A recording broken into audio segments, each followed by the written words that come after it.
데따라든지 문재인 후보 주변으로 기득권이 몰려든다든지 전혀 사실이 아닌 걸 갖고 뒤집어 씌우는 게 네거티브죠. 있는 사실에 대해서 과연 지도자 자격이 있는지를 보는 것은 네거티브가 아니라 검증이죠. 우선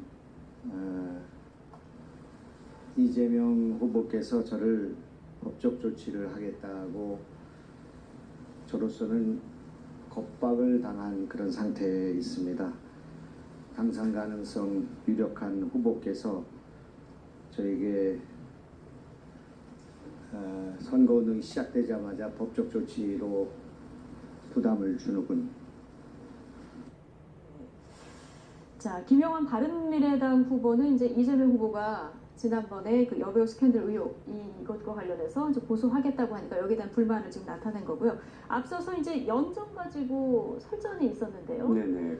지금 남경필 한국당 후보가 최근 이제 문클릭 행보를 좀 하고 있지 않습니까? 네. 여기에 대해서 지금 서로 신경전을 벌이고 있는 거죠. 네.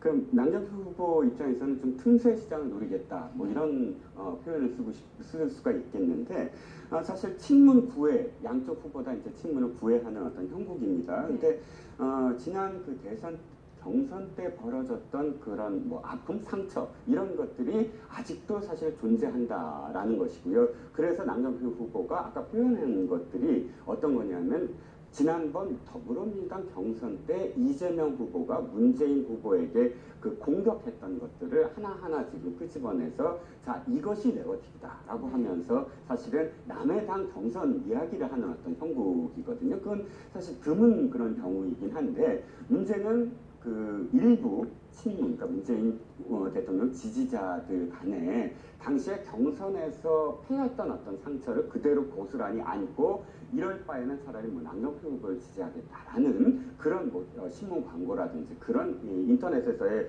이 흐름들이 남경필 후보로 하여금 그렇다면 연정을 고리로 해서 이런 틈새를 노려야 되는 게 아니냐, 이런 선거 전략으로 이어지는 것 같습니다. 그러니까 어찌됐든 지금 좀 연정이라는 고리를 한번 선거 전략으로 계속 이용하는 그런 상태가 아니냐 싶습니다. 예. 자, 송파울도 잠깐 살펴보면은 박종진 바른미래당 후보가 배현진 한국당 후보에게 단일화 제안하는 기자회견 하려다가 지도부가 만류를 해서 취소를 했다고 합니다. 그렇습니다. 박정진 후보 경우에는 아무래도 그 후보로 결정되기까지도 굉장히 그 우여곡절이 많지 않았습니까? 네. 손학규 고문희 전 대표가 과연 나올 것이냐라고 하는 부분들도 있었고, 이번엔 또 불쑥 자유한국당 배현진 후보랑 후보 단일화 이야기를 해서 또 이제 그 지도부를 당황케 하고 있는데, 아마 박종진 후보는 이런 생각을 하고 있는 것 같습니다. 그 손학규라는 그런 강한 상대하고 맞붙어야지 내가 클 수 있다. 그렇기 때문에 지난 과정에서도 예. 이렇게 끝까지 버텼던 거고요. 그리고 선거전에 들어가서도 이렇게 계속 후보 단일화 이야기를 해야지, 보수 후보 단일화 이야기해야지 자신이 화제의 중심, 뉴스의 중심이 설 수 있다라는 그런 전략을 쓰고 있는 것 같은데요. 하지만 제가 보기에는 그보다 더 중요한 것은 후보의 자신의 경쟁력입니다. 자신의 실력이고 자신의 컨텐츠를 어떻게 갖추느냐가 하는 것이 핵심이지, 뉴스의 중심에 쓰고 또 어떤 상대와 그 맞서고 또 합치고 하는 그런 것이 선거의 본질은 아니다라는 점은 꼭 지적해두고 싶습니다. 예. 어쨌든 바른미래당이 박정준 후보 공천 과정에서 이제 한번 내홍을 겪었었는데, 지금도 이 바른미래당이 화학적으로 이제 결합이 된 것인가 이런 의문이 좀 들긴 합니다. 지금 유승민 대표 그리고 박주선 공동대표 뭐 공동 유세전을 이렇게 다 하긴 하는데 서로 다른 얘기를 지금 하고 있어요. 네, 그렇습니다. 어저께 강남역 일대에서 사실은 지금 안철수 후보, 유승민 대표, 박주선 대표 모두 다 서로 손을 잡고 유세를 치렀습니다. 그 모습만큼은 물리적으로 다시 화합하는 어떤 분위기이긴 하나, 그러나 새 후보가 당의 어떤 이념과 관련해서는 전부 다 다른 표현을 쓰고 있다라는 특히 것이죠. 이제 보수의 가치 부분에서요. 예, 박수선 대표가 먼저 얘기를 했는데,